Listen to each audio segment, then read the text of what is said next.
لیکن ایک بات واضح ہے سیرش، تبدیلی اسی کنڈیشن میں آئے گی جب لوگ اٹھیں گے اور تبدیلی اپنے ہاتھ سے لے کر آئیں گے. فار ایگزامپل آپ جانتے ہیں سیلاب کے بعد کتنی تباہ کاریاں ہوئیں، گورنمنٹ نے کتنے وعدے کیے. عمران خان صاحب نے ایک سستی گھر کی اسکیم چلائی تھی جو بعد میں خبر یہ لگی کہ اوورسیز پاکستانیوں کو وہ گھر بیچے جا رہے ہیں بڑی مہنگی قیمت پہ. حقیقت یہ ہے کہ ہمارے پاکستانی جب تک خود نہ اٹھیں گے تب تک کام صحیح نہیں ہوگا. حدیقہ قیانی بہت بڑی سٹار ہے، ان کو دیکھ لیجئے، وہ خود اٹھی ہیں اور سیلاب متاثرین کے لیے جس طریقے سے انہوں نے کام کیا اور 100 گھروں کی تعمیر کر کے یقیناً نہ صرف متاثرین کے بلکہ پورے پاکستان کے دل جیت لیے ہیں. پہلے دل جیتے ہوئے تھے، مزید دل جیت لیے ہیں، اور میں یہ دعا کرتا ہوں کہ ایسے لوگ ہی ہیں جن کی وجہ سے پاکستان چل رہا ہے. بالکل. اور تعالیٰ جو کام انہوں نے کیا ہے، جو کار خیر انہوں نے کیا ہے، اس پر ہم نے ایک رپورٹ تیار کی ہے، وہ ناظرین کو دکھاتے ہیں. اس کے بعد حدیقہ قیانی صاحبہ ہمارے ساتھ ہوں گی.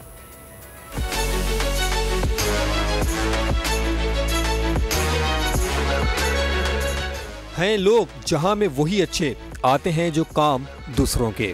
یہی سوچ، یہی جذبہ لیے معروف گلوکارہ اور اداکارہ حدیقہ قیانی نے وہ کر دکھایا جو حکومتیں نہ کر سکیں.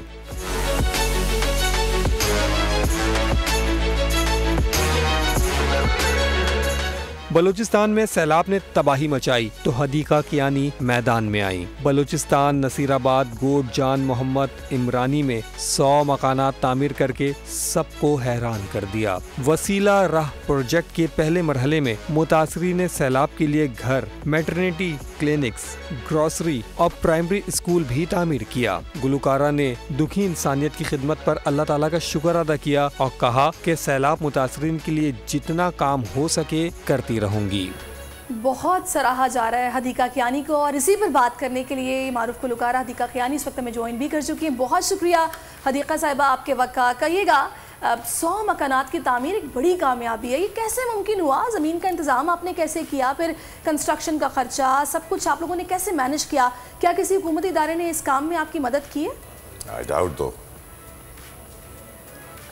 پروسیس تو ظاہر ہے یہ شروع فلڈ سے ہی ہوا ہے، لیکن میرے پاس آلریڈی ایک ہوم ورک تھا 2010 کے فلڈز کا کہ 255 ہاؤسز بنائے تھے میں نے with the help of Pakistan army support, اور انہوں نے ہی ریکگنائز کروایا تھا اس چیز کو کہ آپ نے ریلیف ورک کافی زیادہ کر لیا ہے تو اب آپ کنسٹرکشن ورک کی طرف آئیں تاکہ وہ تھوڑا لانگ ٹرم بیسس کے اوپر ہو اور لانگ لاسٹنگ ان کے لیے بھی ایک سولوشن ہو.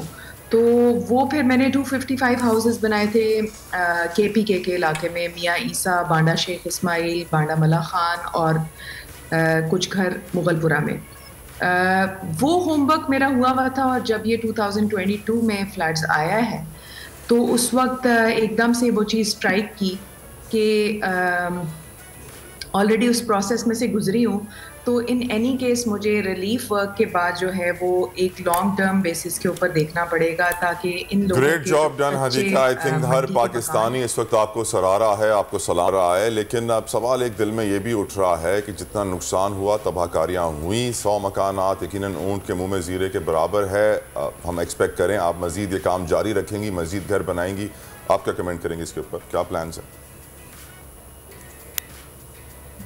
بالکل ایسا ہے. 100 ہاؤسز کا ایک ٹارگٹ تھا جو کہ کمپلیٹ ہوا الحمدللہ اللہ تعالیٰ کی مدد سے اور لوگوں کے فنڈ سے. تو اب جب میں نے سروے کیا ہے تو ایک اور علاقہ جس پہ دو دریا جو ہیں انہوں نے ہٹ کیا اور وہ پورا علاقہ ڈیمیج ہو گیا. پورا علاقہ جتنے وہاں پہ گھر تھے وہ تباہ ہو گئے. وہاں پہ پینے کا صاف پانی بھی نہیں ہے، وہاں پہ لوگوں کے رہنے کے حالات بہت برے ہیں. اور وہ 76 کا علاقہ ہے، 76 کا علاقہ جس میں ولیج کنڈی ہے جو کہ انٹیریئر بلوچستان میں ہے. ایک 76 تو آپ کو ملے گا آئی تھنک ٹورڈز پنجاب ملے گا، لیکن یہ 76 کا علاقہ جو ہے یہ آپ کو انٹیریئر بلوچستان میں ملے گا ولیج کنڈی کے نام سے. وہاں پہ ہم لوگوں نے 200 ہاؤسز جو ہیں وہ الاٹ کیے ہیں الحمدللہ، اور اس میں ماسک بھی بنے گی، گروسری اسٹور بھی بنے گا، اس میں میٹرنٹی سینٹر بھی بنے گا انشاءاللہ تعالیٰ، اور جو اسکول تھوڑا سا ڈیمیج ہوا ہوا ہے اس کو ہم ریکنسٹرکٹ کریں گے انشاءاللہ. پورے مشن میں فنڈز کا بندوبست کرنا کتنا بڑا چیلنج تھا آپ کے لیے، اور کن کن لوگوں نے اس کار خیر میں آپ کی مدد کی ہے؟ فنڈس کا تو بہت بڑا چیلنج ہے, سب سے بڑا چیلنج ہی فنڈس کا ہے, اور اس ٹائم فریم میں وہ فنڈز آئیں سب سے بڑا چیلنج یہ ہے, کیونکہ آپ کانٹریکٹر کو یہ نہیں کہہ سکتے کہ میرے پاس فنڈز نہیں ہیں. ونس یو آر کمیٹیڈ تو پھر آپ یہ نہیں کہہ سکتے کانٹریکٹر کو کہ وہاں پہ آپ کام روک دیں اور ابھی میں فنڈس کا ویٹ کر رہی ہوں. تو آبویسلی ہمیں فنڈس کا جو ہے وہ الحمدللہ پہلے تو کوئی اتنا ایشو نہیں آیا, لوگوں نے فنڈس دیے, لیکن کانٹریکٹر کی طرف سے تھوڑا سا ڈیلے ہوا کیونکہ ڈسٹینسز بہت زیادہ تھے. تو ہمارا جو کام 3 مہینے میں ہونا تھا وہ 5 مہینے میں ہوا. لیکن اب انشاءاللہ الحمدللہ میں دعا کر رہی ہوں اللہ تعالیٰ سے کہ مارچ میں ہم لوگوں کا کام سٹارٹ ہو چکا ہے, الاٹمنٹس ہو چکی ہیں اور ہمارا کنسٹرکشن ورک سٹارٹ ہو گیا ہے.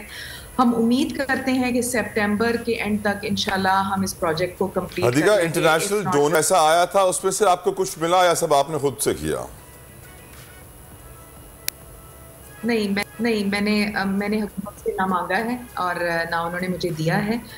میرے خیال میں حکومت اپنے لحاظ سے جو کام کرے گی وہ کرے گی, لیکن میں نہ لیفٹ دیکھ رہی ہوں نہ رائٹ, میں اپنا جو ہے نا وہ فوکس اسٹریٹ رکھ رہی ہوں تاکہ مجھے کسی کو کرٹیسائز نہیں کرنا. یہاں پہ مجھے اپنا قبلہ درست کرنا ہے, مجھے اپنا کام کرنا ہے, اپنے یقین کے ساتھ, اپنی سوچ کے ساتھ, اپنے عمل کے ساتھ مجھے کر کے دکھانا ہے. 100 گھر بنا کے دکھائیں انشاءاللہ تعالیٰ, 200 گھر بھی بنا کے دکھاؤں گی زندگی رہے تھا اور آپ نے کیا. مفت مکانات کی تعمیر کا وعدہ ویسے تو خان صاحب نے بھی کیا تھا, پورا آپ نے کر دکھایا. تو اس کامیابی کے بعد کیا مستقبل میں سیاست میں قسمت آزمائی کا کوئی ارادہ ہے آپ کا؟ نہیں, ہرگز نہیں. میں سمجھتی ہوں کہ اچھے کام کے لیے آپ کو سیاسی سیٹ کی ضرورت نہیں ہے. سیاست اور ریاست جو ہے وہ صرف سیاسی لوگوں کے لیے ہے, میرے لیے نہیں ہے.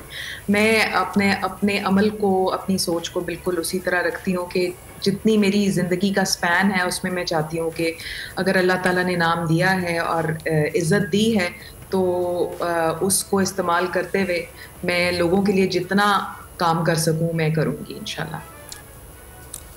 Very much Hadiqa Kiani and all the best to you. ہماری دعائیں آپ کے ساتھ ہیں, ساتھ ساتھ پاک آرمی کا بھی شکریہ جنہوں نے آپ کو سپورٹ کیا. ویسے پاکستان میں جہاں جہاں کام ہوتا ہے, اچھا کام ہوتا ہے, وہاں پاک آرمی ہی ہوتی ہے. باقی تو مجھے کوئی کام ویسے نظر نہیں آتا. سرش بول کے خلاف سازش ہوئی, نہ گواہ ملا نہ ثبوت, لیکن کیس میں اب تک بریت کیوں نہ ہوئی؟ جب مدعی اور تفتیشی خود اعتراف کر چکا ہے کہ کبھی کوئی جرم ہوا ہی نہیں, تو کیس میں بریت کیوں نہیں ہوئی؟ بول اپیل کرتا ہے کہ کیس عوام کے سامنے سنا جائے تاکہ عوام بھی جان سکیں کہ بول کے ساتھ کیا ہو رہا ہے. زندگی ایک میدان ہے اور PSL 8 میں ہر ٹیم کو چھونا آسمان ہے. 6 ٹیموں کے بیچ دھواں لڑائی.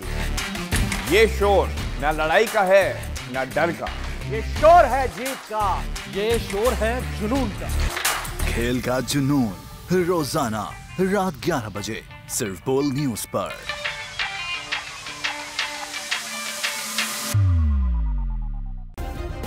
سبسکرائب کریں اور بیل دبائیں تاکہ کوئی خبر رہ نہ جائے.